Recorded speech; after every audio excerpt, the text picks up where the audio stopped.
guys, and welcome to a new and special video on Sonal's life. Now, as you can tell from the title, and if you follow me on social media at wrestling_chat, we are here for a Royal Quest vlog.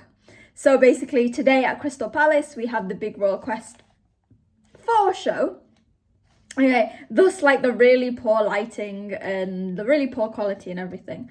Normally, like, I think the last few ones I've vlogged on like the train, I've vlogged like the night before and stuff, but basically I've been in London now so it's Sunday today. I have been in London since Wednesday because I had Wednesday because I had like a K-pop concert and stuff like that. So yeah, we're gonna go on. I am bringing a friend to the show. You'll probably see her later. She's never watched wrestling in her life. She's a sports fan. But we're going to see what she thinks. But obviously before that, I've got a meet and greet. And I'm going to show you. So obviously by the time I post this would have happened. And I've got a few special gifts for people. So let me show you. Okay, so mine in this little corner because I forgot to bring my tripod. Because, well, I didn't forget. I didn't have enough room. So the first thing is, if any of you follow me on social media, you'll know that I am a big K-pop fan.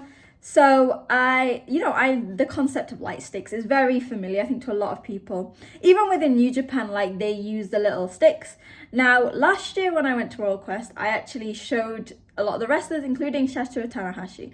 And I thought, you know what, why not push it? I did a little bit more. So I've actually got, like, drawings of all of, I'm not going to, I'd show you them all, but, like, it's, like, a lot of effort. So I'm just going to, like, quickly. The ones that come out are the ones that come out. Like if that makes sense. I've just like dropped them on the floor now. I've also made key rings for everyone at the meet and greet. They're all like sort of linked to their colours. Azume, Mikey Nichols, Mina, Tomohiro Ishii, Shane Haste, my favourite, and I think a lot of people's favourite, my Hiromu one. The Tanahashi, he gets a New Japan one. Zack Sabre Jr., obviously, he brought it home. And Tetsuya Naito. So, yeah, I'm going to go for that in about, like, half an hour. It's absolutely pissing it down. It's England, what do you expect? But, yeah, I'm going to try and get there in one piece, looking like I've not just got out of bed.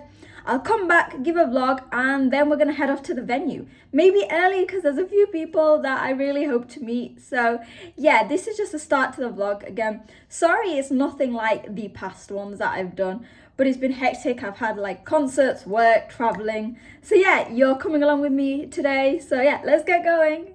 Okay, so I'm currently at Crystal Palace. And the question is, am I going to... Oh, wait. So funny too.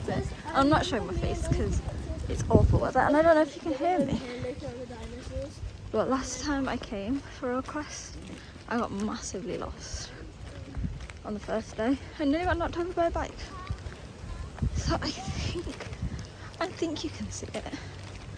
I'm very excited. Like, some people say, oh, if you like seen your faves like so many times, it gets boring. But it doesn't. Also because of the awful weather, which I'm showing you, I couldn't carry all of my light sticks on. So they're now in a handy Sainsbury's bag, which I wasn't going to buy yesterday, but I just found. So this is the doom and gloom weather. When I finally get inside, I will carry on the vlog. And again, this is very similar to every vlog I've done. I'm not good at these. And you can see, yeah, you'll probably see my fit later, but yeah, let's get going. Hello and welcome to part 2 of a very bad vlog with very bad lighting, with everything going on.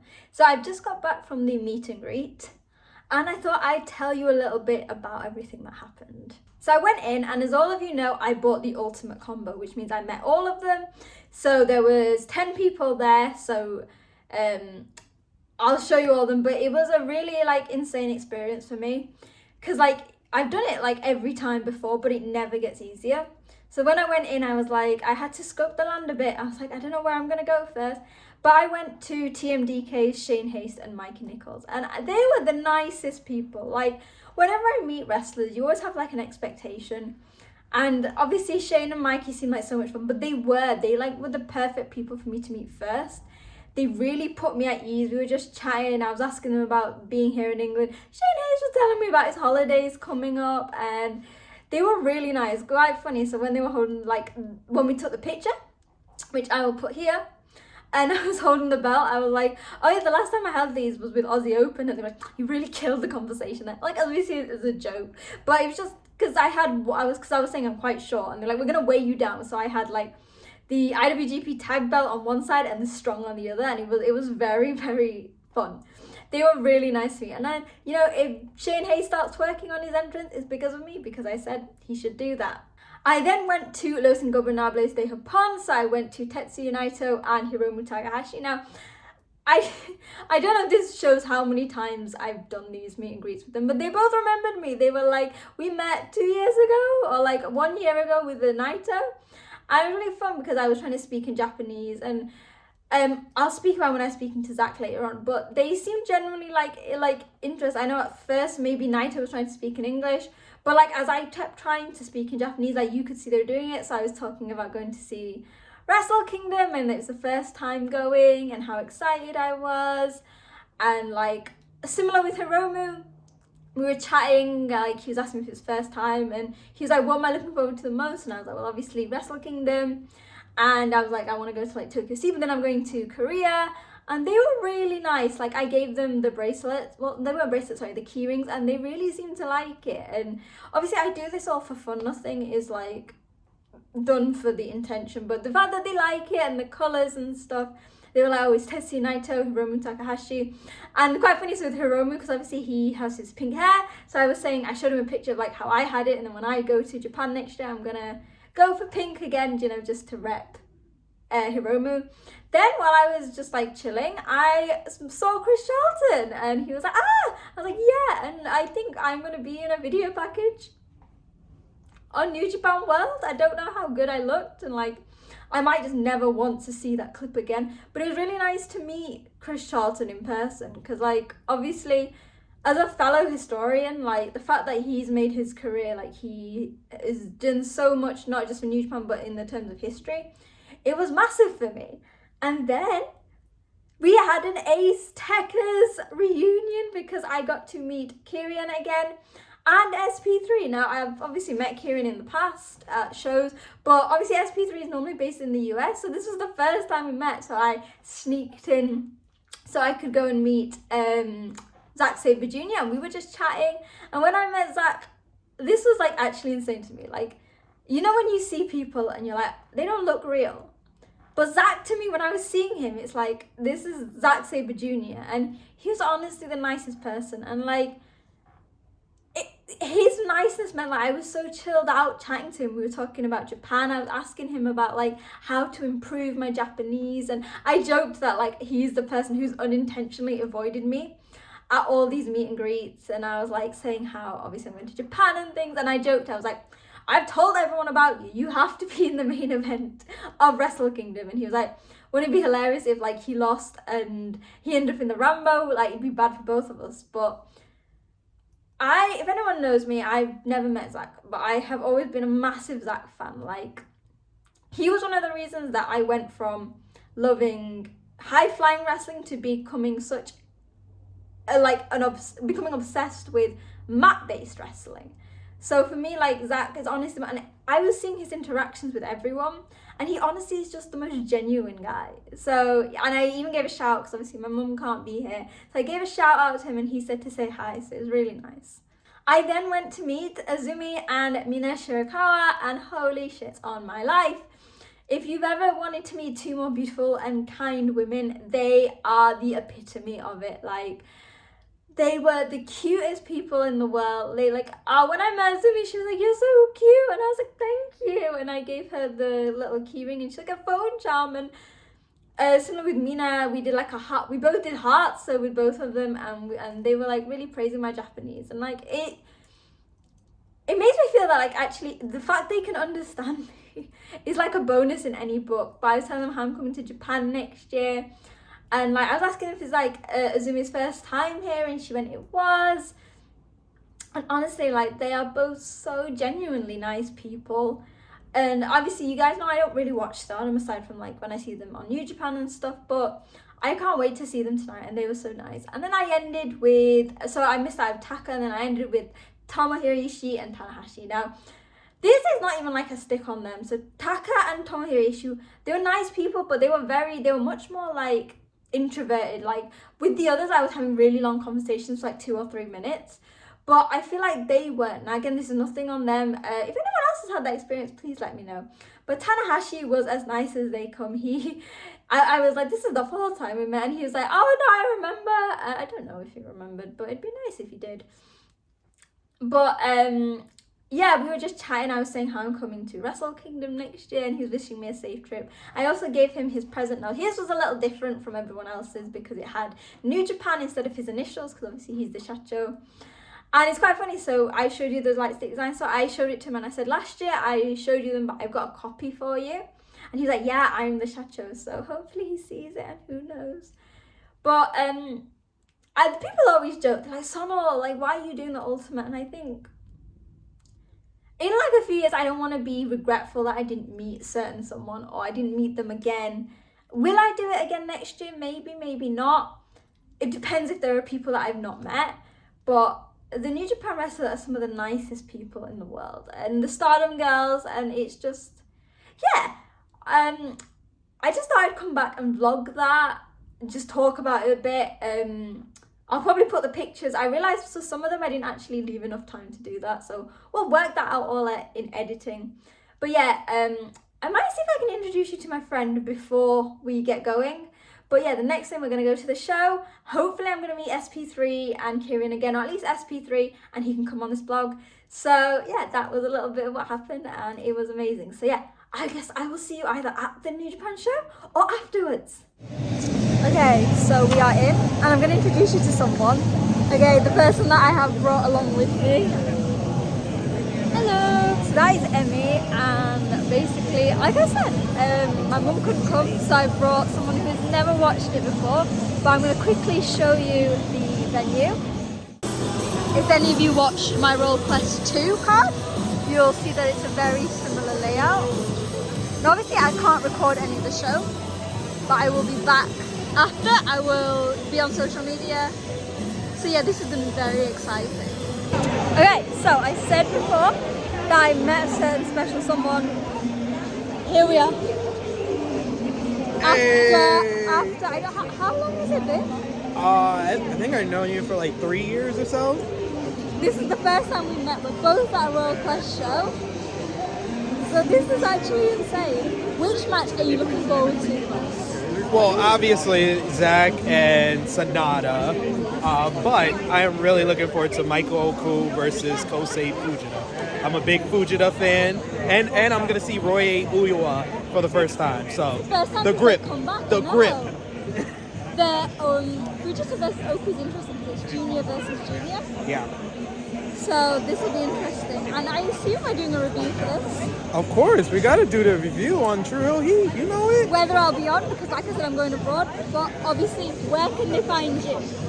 They can find me at True Heel SP3, that is TRU, and the True Heel Heat YouTube channel, where I do reviews with Sanal, I do reviews with J News, y'all know the deal. Follow Sanal though. Sanal's got the best channel out there, Sanal's Life. And see, this is what happens. If you follow this channel, you get to see some of your favourite people. So yeah, we're going to get ready for the show, and I will see you guys after. Hi guys, and welcome to the, I guess you could say, the final part of my Royal Quest vlog. Now obviously you've seen me introduce the day, talk about meet and greet, you've seen SP3, you've met Emmy, and now, well, I'm back at the hotel. I've just eaten some very nice chips. We are going to talk about the Royal Quest 4 show. Like, we're going to do the review, you know, as always, like normal, this is a vlog review. Spoilers, so if you've not watched the show on Rev Pro or New Japan World, maybe don't watch this section. But yeah, I'm going to go through all the cards, the atmosphere, and honestly, what was a really amazing show. So yeah, We started off with a pre-show. So that started about 5 o'clock, and I've got the card in front of me. I know I just watched it, but there's a lot of matches. So it was Youngblood, so Oscar Lube and Yuto Nakashima, who I actually met at the end of the show. Very nice guys, facing Brendan White and Danny Jones. Now this was very interesting because I've not actually seen any of Youngblood stuff since they went on excursion. They've not done any shows up in North, so this was a really nice surprise. They were really good. They had a really good synergy. The crowds were really rooting for them, which is always a good thing when young lions go on excursion, to have the support of the New Japan crowds. They got the win. They were the baby faces. I think it's going to be very exciting because they're very different characters, very different style, very different everything, but they worked very well together. So it's going to be interesting to see. Some people think they might be back for World Tag League. It might be a bit early, but they are definitely on the right path. We then started with a tag match. Now this was Joe Lando and Danny Black, I'm reading this, and it was versus Taiji Shimori and X. Now there was a Rev Pro show the night before in Doncaster, and most people thought that if TMDK was going to get a new member, it was going to be British wrestler Robbie X. However, at the Doncaster show, he turned down Zack Sabre Jr.'s offer to join, and surprisingly, Robbie X is the newest member of Bullet Club, Taiji Shimori's partner. Now, for people who don't understand why I'm so confused, because hell, I'm so happy that he is in New Japan because I've been watching Robbie X for years. It's just that Robbie X has always been a babyface. Like, even in this match, he was getting cheered for so much. Because you know what, they've not been teaming for long. I mean, I don't know if they've ever teamed publicly. But Ishimori and Robbie X had this really good synergy about them. But Robbie was getting cheered. He has a style that is just very naturally babyface. So it's going to be quite interesting to see how he adapts to the heel persona. Because, I mean, you can't be Taiji Shimori's partner and not be heel. Unless Taiji Shimori is transforming to a babyface. I can't see that happening, but yeah, they picked up a win. This is a really good stead ahead of Super Junior Tag League, because obviously they teased that Ishimori was going to have a new partner, and that's obviously Robbie. And I now think that this is another group now who you might have to keep your eyes out on, because obviously if you've not seen Going to New Japan 1972, they've got the whole list of participants, but this team is definitely going to be someone to watch out for.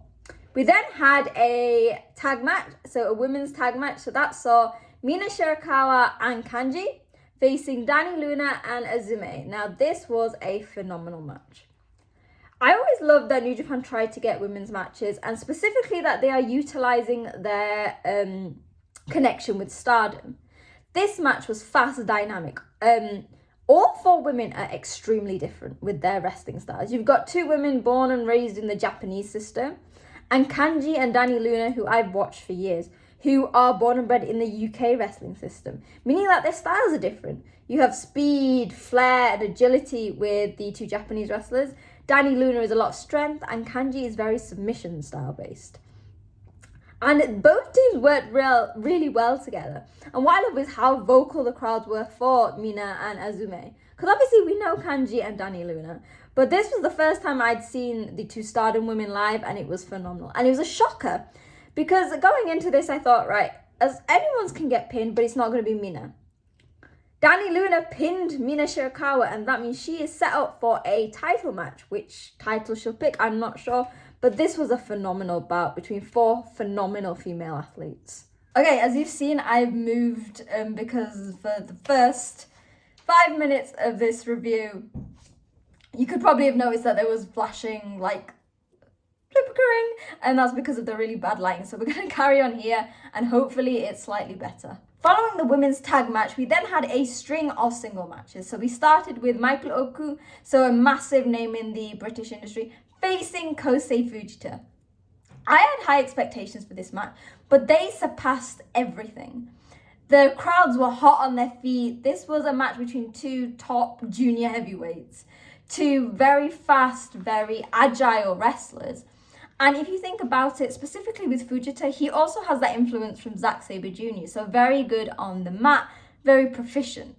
And obviously the popularity of both guys was very evident because you have people shouting, Fujita, oh, cool. Like, they are two amazing stars and like the future and present of professional wrestling.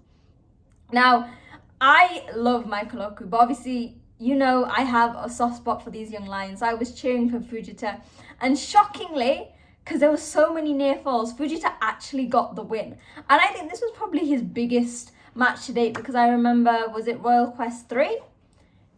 He actually picked up a loss in his singles match. I can't remember who it was against. So this was a massive thing for him.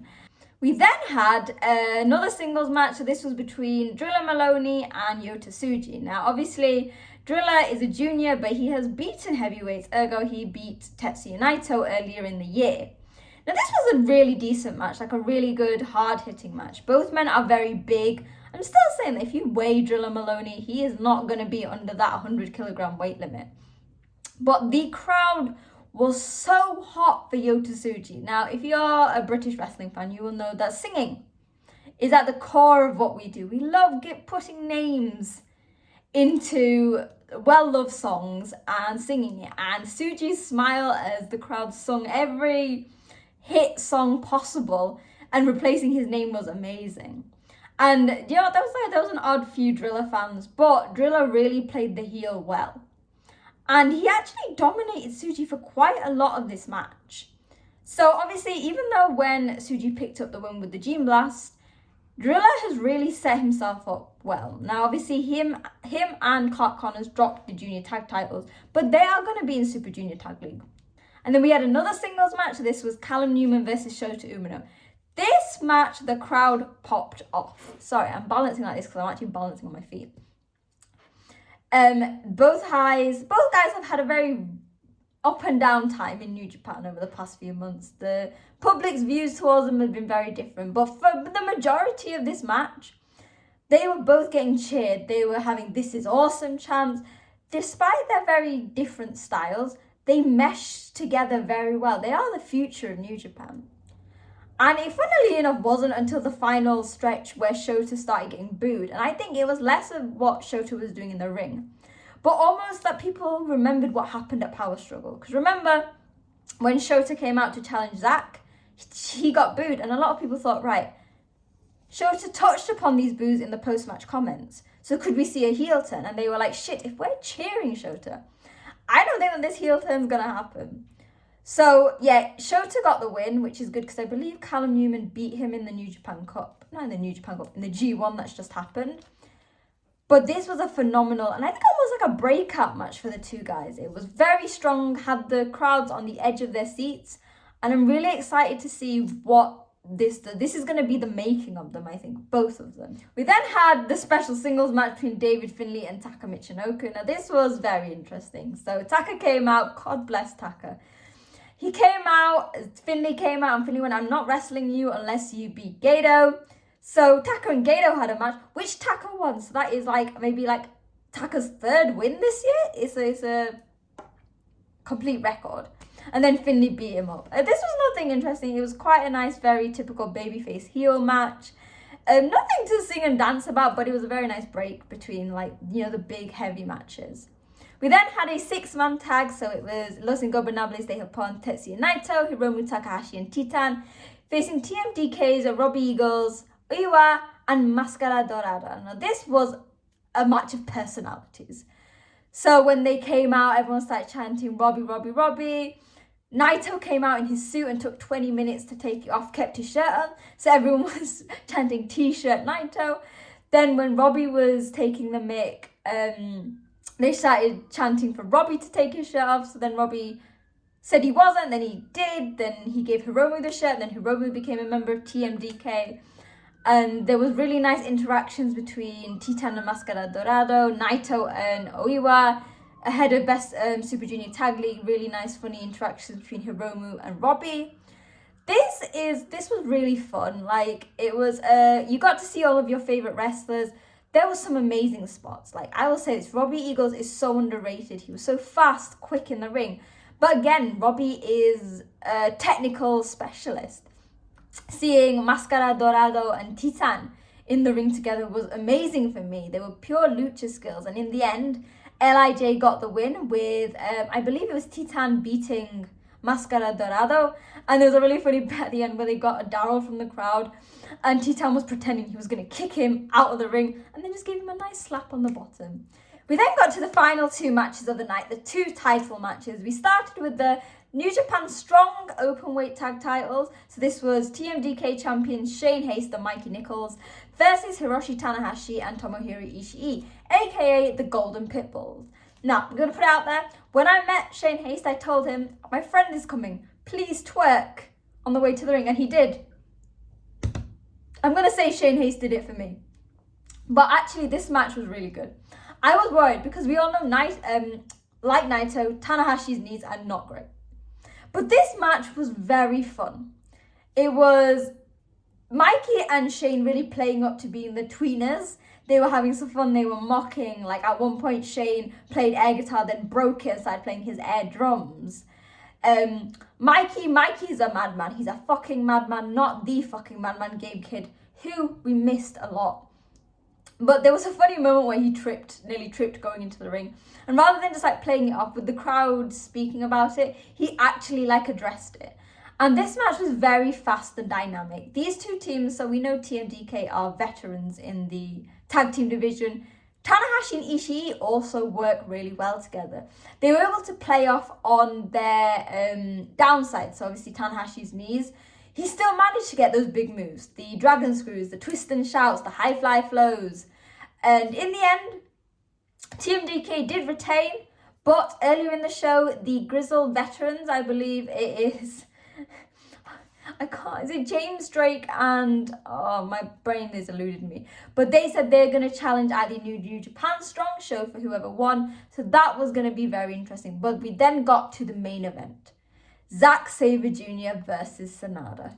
This was Zack Sabre Jr.'s homecoming. Now, I'm going to say this because you all know I love Zack Sabre Jr. so much, but you also know that Sonata has my heart. So when Sonata came out to a stream of boos, I was that one person in the crowd screaming. I shouted, Sanayan, I love you, Sonata. And obviously the cheers for Zack were crazy, and this set a precedent for a very different match. As expected, Sonata versus Zack was technical masterpiece. It was beautiful, it flowed perfectly, it was sleek, it was sophisticated, but this was about the storytelling. This was Zack's homecoming, and Sonata wanted to ruin it. So Sonata was getting booed like there was no tomorrow. They were singing songs about him, they were calling him shit, they were calling him Tory, they said he didn't recycle. And you could see that this was getting Sonata. We always mention that it's the ability for a wrestler to adapt to their circumstances that is the best thing. So Sonata came in as a babyface. Yes, Zack is a babyface, but Sonata is also just 5 guys. However, as soon as Sonata got the boos, he realised he was never going to be the babyface in this match. Not in the UK, not after Zack Sabre Jr. brought it home. So he played up to that. He was being probably more of a heel than we've ever seen him. He was making digs at the crowds. He was hurting Zack Sabre Jr. And funnily enough, Zack was like having fun with the crowds as well. Like, don't distract him, don't do this. Was it Zack and Sonata's best match? Technically, maybe not. However, this was the best match they've had if you combine wrestling, narrative, and the whole atmosphere. They created a story of 2 babyfaces who respect each other, but one of the babyfaces becoming the biggest heel, because how dare Sonata want to come to Zack Sabre Jr.'s home country and try and beat him for the title? And the narrative was perfect. They did it really well with the little things. Whether it was when the crowds were getting it, so when Zack would punch Sonata, he'd get a cheer, but Sonata would get a boo if he punched Zack. They've always had very similar styles, and I think especially when they're in the ring together, they play off very well. And the crowd just made it even better. Like the chants, the songs, it all worked in the context. And when Zack did a beautiful submission for the end, then the crowd started cheering for Sonata, started chanting his name as Sonata left and showed his respect. Because you know what? Now he's not beaten Zack, and they know Zack has got his first defense. Sonata's a good guy again. He's just someone who's put on another amazing match. And obviously Zack did an amazing promo to the crowd, which you can watch on New Japan World. And he then brought all the members of TMDK out, introducing them saying as if they were members of a band. And it was honestly the perfect end to a perfect night. And like I said, after the show, as we were walking out, Oscar Lobe and Yuta Nakashima were taking pictures. So I got one with them, which you can see. And it just felt like an amazing night. I came back, I had some chips, I'm recording this video. And hopefully you guys enjoyed watching this vlog. Maybe you followed me on wrestling_chat and you were following my live tweeting. I don't often do these kind of vlogs, and as you can tell, they're not amazing, they're not clean, they're not professional. But I just wanted to take you along with me. And so now let me know what you guys thought. Let me know in the comments. Don't let me know my vlogging skills, because I know they're awful. But let me know what you thought about the show. Let me know what you thought about my talking about the meet and greets. Let me know your favorite matches. Because I think from start to end, it was a phenomenal show. There was no one bad match. Even Taka versus Finlay, which was basically a squash match, still had a purpose. So yeah, let me know in the comments. Let me know on social media. Make sure to hit like, share, and hit subscribe.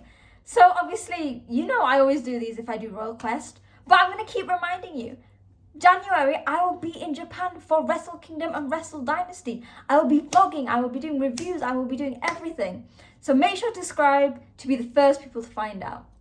So yeah, hopefully you enjoyed my little vlog on my review. Hopefully you enjoyed the Royal Quest show. I'm not sure I think it won't be up by the time this is posted, but New Japan World will definitely have it up. So if you didn't have a chance to watch it live through RevPro, make sure to go and watch it.